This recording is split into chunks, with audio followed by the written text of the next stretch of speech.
got a single issue campaign which is called Power for People, and he's lobbying the government and trying to get as many MPs on his side as he possibly can. Basically, this woman is so rude. I'm trying to do a piece to camera. The whole idea of Power for People is that it's lobbying the government to change the regulation around how local energy it goes into the grid, and to allow companies like our one to basically have, to be able to send our energy, our surplus energy, directly into people's houses in the local area where we serve, without having to pay millions of pounds to get into the grid.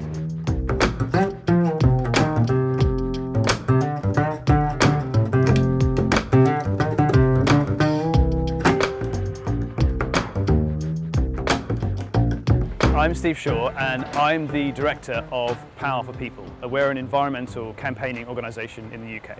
We need to generate an enormous amount more electricity from renewable energy. So right now, electricity from renewable generation is accounting for it's about 10% of all of our energy use. And that's mainly because heating and transport are still powered almost completely by fossil fuels in the UK. So at the moment, our leading campaign is to create a situation where we can buy our electricity directly from a local provider, and it's clean electricity, and community owned and community run. So to do that, we're trying to get a bill through Parliament because it needs legislative change, and the bill is called the Local Electricity Bill. At the moment, community energy generation in the UK is at about 0.5% of all our electricity generation. But we know Parliament behind me recently did an inquiry and said it could be 20 times more by 2030. But it has not changed or grown in the last 10 years. And that's because the rules that run the market are hampering it. They are constricting it. We need to change those rules. So what we have at the moment is, if you are one of these community energy groups in the UK, you're generating this clean local electricity from a turbine or a field of solar panels, for example. You're selling it on to a nationally licensed utility, or maybe it's an international company like E.ON or EDF, and they're buying it for about, well, at best 5 pence per kilowatt hour, but probably quite a lot less. But then we as customers, we buy our electricity for, well, these days 19 pence or more per kilowatt hour. Now there are costs that need to be covered, the grid, etc. But there's a lot of profit taking there. You know, all that money is not being retained locally when it could be.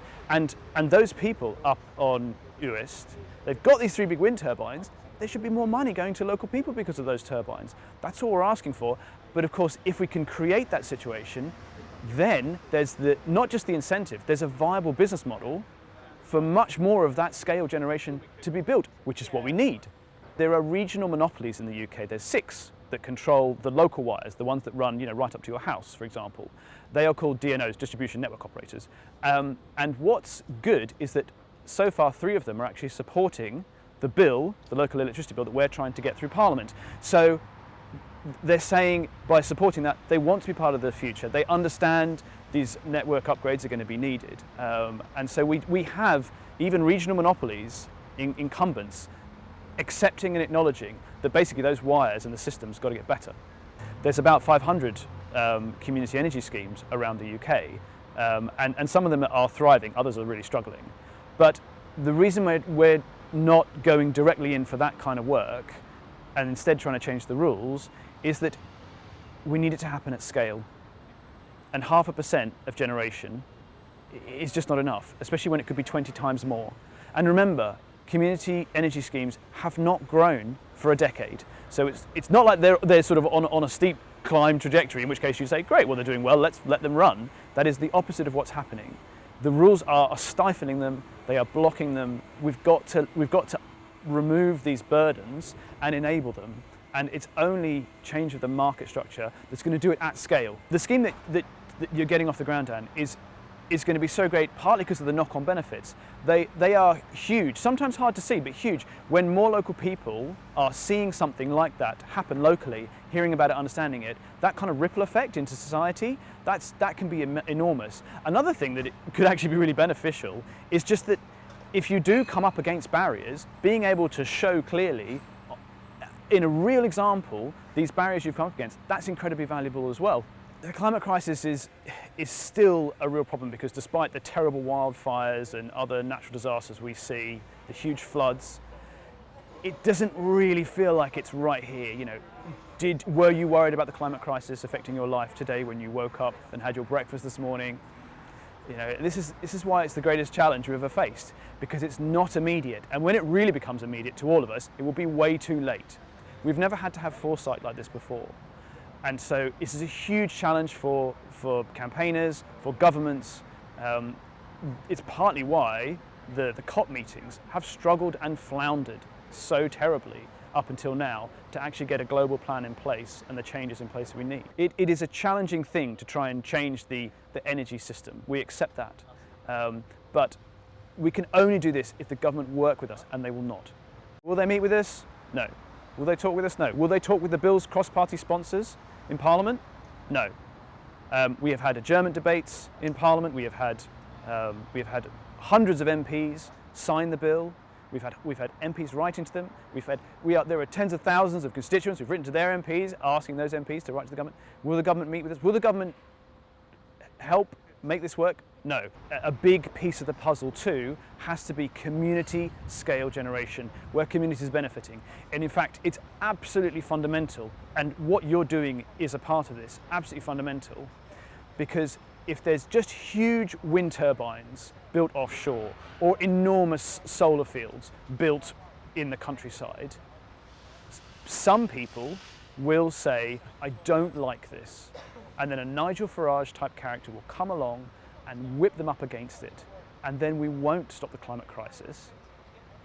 And then society will be gone. Steve, thank you so much. It's Dan. been lovely to meet you, and it's an inspiring campaign.